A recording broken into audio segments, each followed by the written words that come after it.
एक तरफ इंतजार यह है कि ईरान क्या रिस्पांस देगा, और 800 ड्रोन्स और क्रूज मिसाइल्स उन्होंने फायर किए, लेकिन असल जवाब जो है वो अभी उनका आना है, क्योंकि इजराइल की जानब से तारीख का सबसे बड़ा हमला जो वो ईरान पर किया गया है। ये इराक वॉर के बाद सबसे बड़ा अटैक है जो ईरान के ऊपर हुआ है। तो एक तरफ तो ये बात चल रही थी कि अब अटैक ईरान ने करना है, लेकिन नाज़रीन बड़ी खबर आपके साथ शेयर कर रहे हैं कि इजराइल ने एक बार फिर ईरान के ऊपर हमला कर दिया है। इजराइल की जानब से ईरान के ऊपर हमलों की एक नई लहर का आगाज कर दिया गया है, जिसमें न्यूक्लियर साइट्स, उनके एयरपोर्ट्स, उनके डिफरेंट सिटीज, डिफरेंट जो रेजिडेंशियल बिल्डिंग्स हैं वो निशाना बन रही हैं। उनके ऊपर धमाके सुनाई दे रहे हैं। ईरान के कोने कोने के अंदर इस वक्त धमाके जब सुनाई दे रहे हैं, जो कि बहुत ही अनफॉर्चुनेट बात है। और आप जरा अंदाजा करें कि ईरानियन टेरिटरी, उसके ऊपर एक स्ट्राइक भी करना एक वक्त में बिग डील हुआ करती थी, और ये बहुत बड़ी डेटरेंस होती थी। और इराक वॉर के बाद ईरान ने ये पॉलिसी बनाई कि ईरानियन टेरिटरी के अंदर कभी वो जंग को नहीं फैलने देंगे। ये इराक वॉर जो हुई थी, उसके बाद इराक और ईरान की जो जंग हुई थी, तो कोई भी एक भी स्ट्राइक ईरान की टेरिटरी के ऊपर नहीं हो सकी। कुछ महीना पहले जो एक कशीदगी हुई थी ईरान और इजराइल के दरमियान, तो वो पहली बार था कि इजराइल ने ईरान को निशाना बनाया था, और वो भी एक छोटा सा हमला था। तो ईरान की टेरिटरी के ऊपर स्ट्राइक करना ये तो बहुत बड़ी बात थी, और फॉर द डेकेड्स किसी में ये जरूरत नहीं हुई कि वो ईरान की टेरिटरी के ऊपर अटैक कर सके। लेकिन आज आप देखिए, आज तो ईरान का कोना कोना जो है वो धमाकों से गूंज रहा है, और उनकी रेड लाइंस, उनका न्यूक्लियर प्रोग्राम, और सिर्फ एक फैसिलिटी नहीं बल्कि कई फैसिलिटीज को अटैक किया गया है। और अभी नए इस लहर के अंदर वो न्यूक्लियर फैसिलिटीज जो पहले निशाना बनी थी, उनको दोबारा भी अटैक कर दिया गया, जिसमें नतांज की सबसे आम तरीन एक न्यूक्लियर साइट है, उसको एक बार फिर इजराइल की जानिब से निशाना बना दिया गया। और बिल्कुल ऐसा ही लग रहा है कि ईरान को भी शाम बना दिया गया है, ईरान को भी लेबनान और गजा और यमन की तरह, यानी जैसे लेबनान में जगह जगह पर बमबारी इजराइल कर रहा था, जैसे शाम के अंदर उसने बमबारी की है, तो अब ईरान के अंदर भी इजराइल उसी नौयत की जो है वो बमबारी कर रहा है, और बड़ी तादाद के अंदर कैजुअलिटीज हो रही है। नाज़रीन, दर्जनों ईरान के जो टॉप लेवल के कमांडर्स हैं, उनकी शहादत की रिपोर्ट सामने आ रही है, और ये भी बिल्कुल वही सिनेरियो है जैसे हिजबुल्लाह की लीडरशिप को विद इन आप कह लें कि डेज 24-48 घंटों के अंदर उन्होंने दर्जनों हिजबुल्लाह के जो कमांडर्स हैं उनको शहीद कर दिया था। तो यहां पर भी बिल्कुल यही सूरत हाल बनी है ईरान के अंदर भी, और चंद घंटों के अंदर ईरान की जो टॉप मिलिट्री लीडरशिप है वो शहीद हो चुकी है, और ये बहुत बड़ा सिक्योरिटी ब्रीच भी है। लेकिन इसको आप इस अंदाज से देख सकते हैं कि ईरान एक एरोगेंट और ब्रूटल और बारबैरिक फोर्स के सामने झुका नहीं, अल्टीमेटली वो खड़ा रहा, और अब भी बहरहाल उसने ये जंग लड़नी है। तो असल में इसको देखने की जरूरत इस अंदाज में है कि किस तरह से एक और इस्लामी मुल्क पर हमला कर दिया गया है। इसको देखने का असल नजरिया और असल एंगल यही है कि एक और इस्लामी मुल्क के ऊपर अटैक कर दिया गया है, और आप देखिए किस तरह पूरे प्रोपेगेंडे के साथ अटैक किया गया है। यानी इस अटैक करने का नैरेटिव भी उनके पास है। जैसे इराक पर हमला हुआ तो जिम्मेदार सद्दाम हुसैन था, शाम पर हमला हुआ तो जो है वो जिम्मेदार जब बशार असद था, और लिबिया पर हमला हुआ तो जो कसूरवार है वो मुअम्मर कज़ाफी था, और अफगानिस्तान पर हमला हुआ तो कसूरवार तालिबान थे, और जनरेशन तबाह हो गई, और मिलियन के करीब जो है वो कैजुअलिटीज हुई इन वॉर ऑन टेरर के बाद। और उस वॉर ऑन टेरर में ईरान के ऊपर उन्होंने हमला करना था, जो नहीं हो सका। आज एक और इस्लामी मुल्क, और अब देखिए हम किस दुनिया के अंदर रहते हैं, एक ऐसी दुनिया जिसमें एक मुल्क के ऊपर अटैक कर दिया गया है बारबैरिक तरीके से, लेकिन कोई कुछ नहीं कर सकता। आपको बस अपनी ताकत के साथ रोकना है। एक बार फिर इस हमले ने साबित किया है कि इस दुनिया में जिसमें हम रहते हैं, इसमें सर्वाइवल का एक ही तरीका है, और वो यह है कि आपके पास न्यूक्लियर होना चाहिए। अगर आपने कोई भी गलती की, जैसे मुअम्मर कज़ाफी ने की, in a good faith on the name of peace, उन्होंने, सब मिडिल ईस्ट के लोग भी कह रहे थे, ममालिक कह रहे थे, सब अमन अमन, तो मुअम्मर कज़ाफी के साथ क्या हुआ, और ईरान ने भी न्यूक्लियर प्रोग्राम नहीं बनाया इन अ गुड फेथ। अरब्स कहते थे जी ईरान ने बनाया तो हम बनाएंगे, ईरान तो वैसा ईरान फलाना है। इजराइल का बनने दिया गया, इजराइल ताकत हासिल करता गया, इनको कोई मसला नहीं हुआ, लेकिन ईरान को इन्होंने रोक के रखा। तो एक बार फिर इस हमले ने साबित किया, और दुनिया में ये न्यूक्लियर रेस लगेगी। आप देखेंगे ये जो इजराइल को पहले जेनोसाइड की इजाजत और फिर ये जो रैकलेस अटैक्स करने की इजाजत दी गई है, इससे दुनिया में आर्म्स रेस भी बढ़ेगी, इसमें न्यूक्लियर रेस भी बढ़ेगी। बहुत सारे मालिक जो है वो न्यूक्लियर बनाएंगे, और क्या ईरान का न्यूक्लियर प्रोग्राम तबाह हो गया है ये देखना है। अगर नहीं हुआ तो वो फौरी तौर पर न्यूक्लियर बनाने की तरफ जा रहे हैं। डजन्स ऑफ कमांडर शहीद हो गए हैं। ईरान के जो आर्मी चीफ है उनकी बेटी भी इस हमले के अंदर शहीद हो गई है, और आप इससे भी अंदाजा लगा सकते हैं कि ये किस फोर्स के साथ, किस शैतानी ताकतों के साथ पाला पड़ा है, ये कितने बारबैरिक हैं, ये असैसिनेशंस करते हैं। दुनिया में कोई भी इस तरह से असैसिनेशंस नहीं करता जिस तरह से इजराइल करता है। फिलिस्तीनियों के असैसिनेशंस, लेबनीज के असैसिनेशंस, सीरियंस के असैसिनेशन, यमनीज वहां पर ये कामयाब नहीं हो सके, और ईरानियंस के असैसिनेशंस। तो ये बहुत ही बारबैरिक फोर्स है जिसका पाला पड़ा है, और ईरान जो है वो जाहिर बात है ईरानियन कौम के ऊपर इस वक्त बहुत मुश्किल वक्त है। ऑलरेडी उन्होंने सैंक्शंस और बहुत कुछ भुगता है, लेकिन अब बकायदा उनके ऊपर फुल स्केल जंग जो है वो मुसल्लत कर दी गई है। और बताया जा रहा है कि इस वक्त ईरान का कोई टॉप न्यूक्लियर साइंटिस्ट जो है वो नहीं बचा है, उन सबको भी असैसिनेट कर दिया गया। यही एक फोर्स है जो दुनिया में साइंटिस्ट को भी असैसिनेट करती है। अच्छा, इजराइल जो है वो पूरी तरह से पेनिट्रेट कर गया है ईरानियन एयर डिफेंस को। जो पहला हमला हुआ है उसके बाद इजराइल को और कॉन्फिडेंस हुआ है, ठीक है ना, यानी वो ईरान की एयर स्पेस के अंदर दाखिल हुए। For the very first time उन्होंने जंगी तारे भेजे और उन्होंने अटैक किया और कोई भी एयर डिफेंस रोक नहीं सका, ठीक है। तो उनको ज्यादा कॉन्फिडेंस हुआ है, इसलिए अब वो दोबारा, यानी ये बिल्कुल वो इराक वाला सिनेरियो है जब इराक के ऊपर हमला हो रहा था, और उससे पहले जो सिनेरियो बना हुआ था कि इराक की जो एयर स्पेस है उसको डोमिनेट कर लिया था अमेरिकन ने, ठीक है। और आजकल जैसे आप देखते हैं कि जो लेबनान की एयर स्पेस है उस पर किसका कंट्रोल है? इजराइल का। सीरिया की जो एयर स्पेस है उसमें टर्किश जहाजों ने भी अगर दाखिल होना हो तो इजराइल से पूछते हैं पहले, तो सीरिया की एयर स्पेस पर भी इजराइल का कंट्रोल है। तो यहां पर एक खुली जंग छिड़ गई है ईरान। देखिए बात क्या है कि जंगें जो हैं वो अब ये क्या इराक जैसी या अफगानिस्तान जैसी वो जंग होगी जो कई साल चलेगी, या फिर ये वो जंग होगी जो चंद दिन चलेगी, जैसे अरब इजराइल वॉर्स हुई थी, चंद दिन की हुई थी। तो ये टाइम तय करेगा कि कितनी लंबी ये जंग होगी। लेकिन इस वक्त जो हो रहा है, जब दोबारा से इजराइल ने हमला कर दिया है, तो इससे ये बात एस्टेब्लिश हो गई है कि ईरान और इजराइल के दरमियान खुली जंग का आगाज हो गया। बिल्कुल जैसे अरब इजराइल वॉर हुई थी, तो ईरान इजराइल वॉर बिल्कुल फुल स्केल सतह के ऊपर शुरू हो गई है।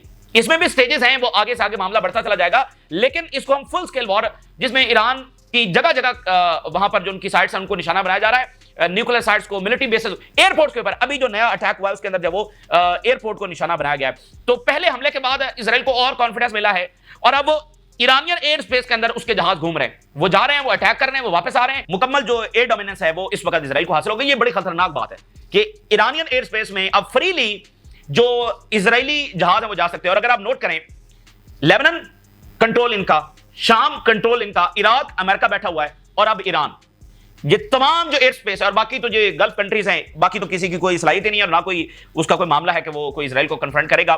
तो देखिए ये एक ऐसी जंग है जिसमें ईरान के पास क्या ऑप्शंस हैं, जिसमें ईरान जितनी कमजोरी दिखाएगा वो और डिस्ट्रॉय होता चला जाएगा। अभी जो नाज़रीन बहुत बड़ी डेवलपमेंट हुई है कि ट्रंप से स्टेटमेंट आई है, और ट्रंप ने जो बातें की है उसमें यह कहा गया कि ईरान को मुकम्मल तौर पर डिस्ट्रॉय कर दिया जाएगा। और जो पहले ट्रंप कह रहा था कि हम तो इसमें हैं ही नहीं, और तो ट्रंप ने बाकायदा स्टेजेस बताई हैं कि आगे ईरान के साथ क्या होने जा रहा है। ईरान को उसने कहा कि टुकड़े, मतलब उसने इनडायरेक्टली ये किया है कि इसको कई हिस्सों के अंदर तकसीम कर दिया जाएगा, ठीक है ना। तो उसने कहा कि सब कुछ तबाह कर दिया जाएगा ईरान का, और उसने कहा कि ईरान जो है वो सरेंडर करे, ठीक है। और इसमें भी उसने पीस का नारा लगाया। अब ये भी बहरहाल आप देखेंगे हम किस दुनिया में रहते हैं, उसने पीस की बात की है। ट्रंप ने जंग छिड़वाकर और जंग को मजीद बढ़ाकर कह रहा है कि पीस करने के लिए जरूरी है कि ईरान जो है सरेंडर करे, वरना हमारा इसमें कसूर नहीं, हम तो मौका दे रहे हैं। तो ईरान के पास क्या ऑप्शंस है? सरेंडर हो नहीं सकता, ठीक है। सरेंडर से क्या होगा? ये रिजीम जाएगी, फिर भी ईरान को कई हिस्सों में तकसीम किया जा सकता है, मोर ब्रूटल फोर्स इजराइल इस्तेमाल करेगा, न्यूक्लियर प्रोग्राम डिस्ट्रॉय कर दिया जाएगा, सारे आप पैरालाइज कर दिया जाएगा ईरान को। ये है सरेंडर। दूसरी तरफ उसने जवाब देना है, और ताकत यह, यानी कि एक ऐसी ताकत जिसमें इजराइल को डिस्ट्रॉय किया जाए मुकम्मल तौर पर और अमेरिका को इस रीजन को लीव करना पड़े, ऐसी ताकत क्या ईरान के पास वो है? क्या ईरान ऐसी ताकत इस्तेमाल कर सकता है? तो ये बहरहाल यहां पर मामला, यानी बड़ा मुश्किल वक्त है ईरानियन कौम के लिए, और बड़ी बड़ी ट्रिकी और कम्प्लेक्स और अनफॉर्चुनेट सूरत हाल है, उनके ऊपर जंग मुसल्लत की गई है। और सिर्फ इसको इसी एंगल से देखें, इस एंगल से ना देखें कि अच्छा उनका एयर डिफेंस क्या कर सकता है।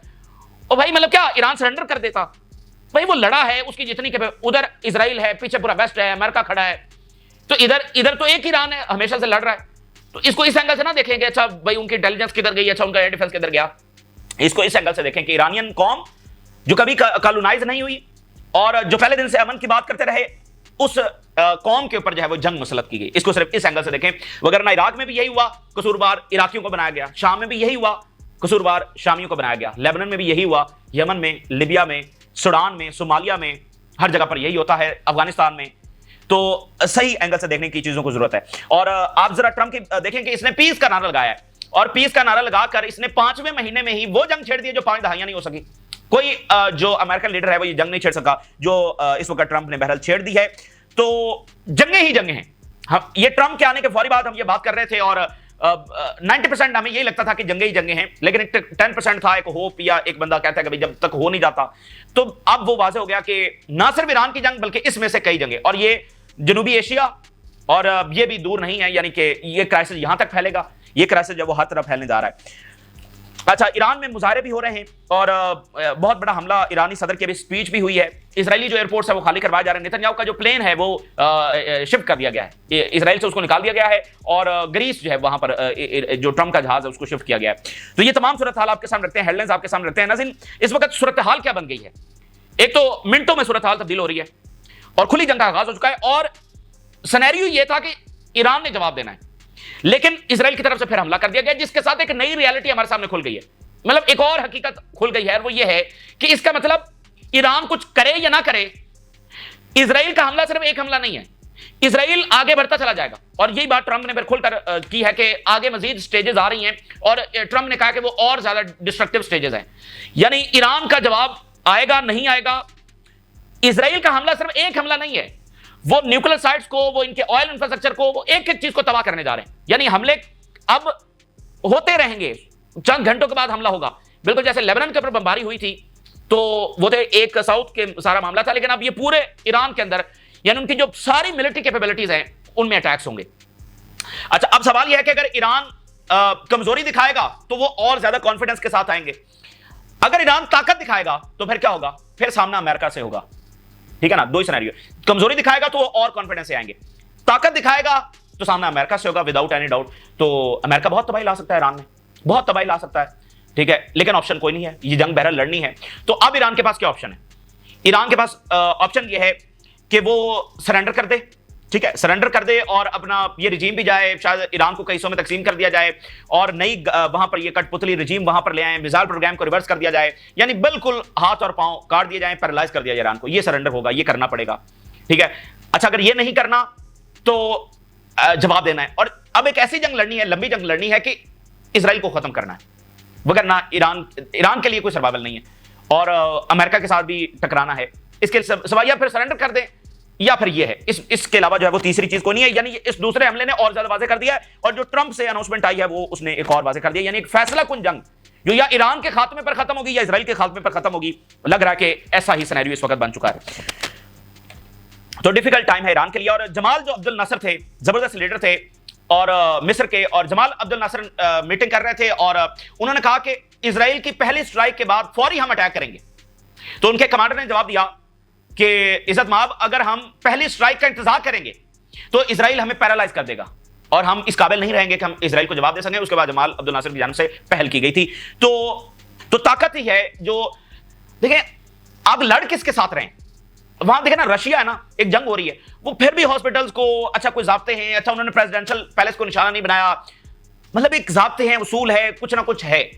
आप यहां पर किससे लड़ रहे हैं? तो क्या उनको डिप्लोमेसी रोक सकती है? क्या उनसे रहम की भीख उनको रोक सकती है? क्या उनको कोई आलमी इंस्टीट्यूशन, कोई इंटरनेशनल लॉ रोक सकता है? क्या कोई मॉरल क्वेश्चन उनको रोक सकता है? क्या उनको रोक सकता है? सिवाय ताकत के किसी के पास कोई ऑप्शन नहीं है। और क्या होगा अगर ताकत नहीं है ईरान के पास? तो फिर क्या होगा कि सब देखते रहेंगे और ईरान को मुकम्मल डिस्ट्रॉय कर दिया जाएगा। लेकिन बहरहाल ईरान भी अपनी ताकत दिखाएगा। और आप हिजबुल्लाह देखिए, हिजबुल्लाह की इन्होंने असैसिनेशंस की, इतनी बमबारी की और हिजबुल्लाह ने फिर उसके बाद जो इनके साथ किया, ठीक है। और अभी वो लेबनीज गवर्नमेंट जब वो हिजबुल्लाह के ऊपर दबाव डाल रही है कि अटैक मत करना, तो असल में तो हिजबुल्लाह को उलझा दिया गया अंदरूनी मामले में और हिजबुल्लाह नहीं चाहती कि अंदर कोई सिविल वॉर छिड़े। तो हिजबुल्लाह अगर लड़ सकती है तो फिर ईरान और चीन जो है ना, वो उसके पास कोई ऑप्शन नहीं है कि वो ईरान के साथ खड़ा हो, उसने खड़ा होना ही होना है, क्योंकि ओवरऑल ये जंग चीन के खिलाफ। तो मैं हेडलाइंस आपके सामने रखता हूं, जो डिफरेंट सिटीज है वो अटैक किए गए, जिसमें कसर शरीन है, तबरेज है, नतांज न्यूक्लियर फैसिलिटी है, उसको दोबारा से निशाना बनाया गया है। तबरेज एयरपोर्ट को मुकम्मल डिस्ट्रॉय होने की ये रिपोर्ट सामने आ रही है, नई लहर जब वो की गई है। मर्टार रिपोर्ट हो रहे हैं तबरेज के अंदर जो हमला हुआ है। और new Israeli aggression on the city of Siraj, south west of Iran, यानी मुख्तलिफ इलाकों में, मुख्तलिफ प्रोविंसेस के अंदर ये अटैक्स हो रहे हैं। और assessment in Israel is that कि ईरान के खिलाफ ये जो हमले हैं will continue for weeks with varying degree of intensity. यानी ईरान को फिलहाल हम रिस्पांस को साइड पे रख देते हैं, अगर ईरान रिस्पांस नहीं भी देता तो भी इजराइल के जो हमले हैं वो कई हफ्ते जारी रहेंगे। और अगर ईरान बड़ी ताकत के साथ हमला करेगा तो फिर अमेरिका के साथ बहरहाल जंग छिड़ जाएगी। ये सिनेरियो इस वक्त है। यानी एक नई रियलिटी ये खुली है कि इजराइल का हमला सिर्फ एक हमला नहीं था, वो कई हफ्तों तक हमला जारी रहेगा। अगर ईरान ने आगे से जवाब ना दिया फिर भी कई हफ्ते, अगर जवाब दिया और बड़ा जवाब दिया तो फिर अमेरिका के साथ जंग है। Israeli air force destroyed Tabriz airport, Israeli army बता रही है।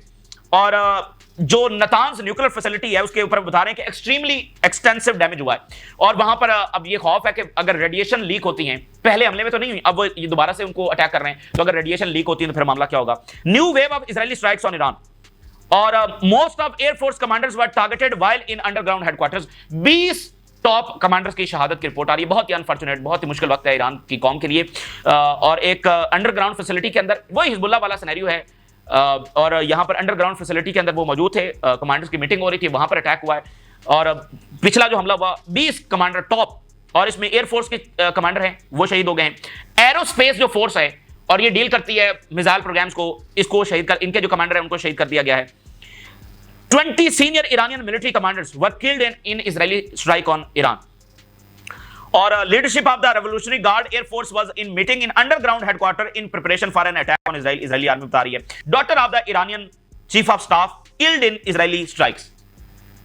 ईरानी चीफ ऑफ स्टाफ की जो बेटी है वो भी शहीद हो गई है इस हमले के अंदर। और Israeli army we must prepare for a long term campaign.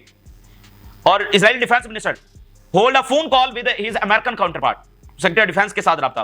और most of Iran top nuclear scientist are no longer alive. Top ईरानी न्यूक्लियर साइंटिस्ट है वो शहीद कर दिए गए हैं।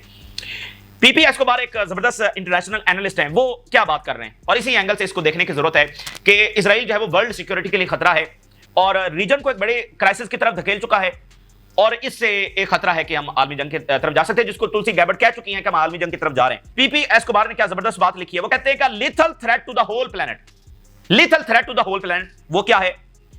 इजराइल जो है ना, वो कहते हैं कि इस तरह की एंटिटी मॉडर्न हिस्ट्री में हमने कभी नहीं देखी। वो एंटिटी जिसके लिए कोई पॉलिटिकल कंस्ट्रक्शन मैटर नहीं करता और इसमें यानी एक ऐसी एंटिटी है जिसमें टॉक्सिक कॉम्बिनेशन है। भाई एक हुकूमत होती है, एक अमेरिका है, उसका एक एम्पायर है, लेकिन यहां पर क्या है? Messianic ethnic supremacism. एक वो मसीहा वाली आइडियोलॉजी, एक एथनिक सुप्रीमेसी, यानी कॉम्बिनेशन ऑफ टॉक्सिक जो रियलिटीज हैं। ये इजरायली एंटिटी इस तरह की कोई चीज एग्जिस्ट नहीं करती। Supreme disregard for human life, यानी एक ऐसी एंटिटी है जिसमें इंसानी जाने कोई अहमियत नहीं रखती। एवरीवन एल्स नॉट चूजन, बाकी जो भी है वो चूजन नहीं है। Supreme disregard for international law, international law कोई माने नहीं रखता।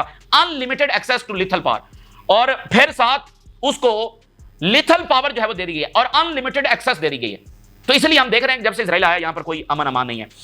जो ट्रंप का स्टेटमेंट आया है बहुत ही डेंजरस है और हम देख सकते हैं कि आगे क्या होने जा रहा है, यानी आगे क्या होगा उसको देखने के लिए ट्रंप का जो स्टेटमेंट आया है और बहुत ही आप देखें, यानी आप जिन्होंने इराक वॉर को देखा है या स्टडी किया है या अफगानिस्तान, बिल्कुल वही सिनेरियो हमें यहां पर नजर आ रहा है। ट्रंप ने फुल जो वॉर प्लान है उसको रिवील किया है और उसने बताया कि इसमें स्टेजेस होने जा रही हैं और उसने बताया कि ये जो इजरायली हमले हो रहे हैं, आगे जो हमले होने जा रहे हैं वो और ज्यादा डिस्ट्रक्टिव हैं और ज्यादा अग्रेसिव होने जा रहे हैं और ईरान को मुकम्मल तौर पर डिस्ट्रॉय कर दिया जाएगा।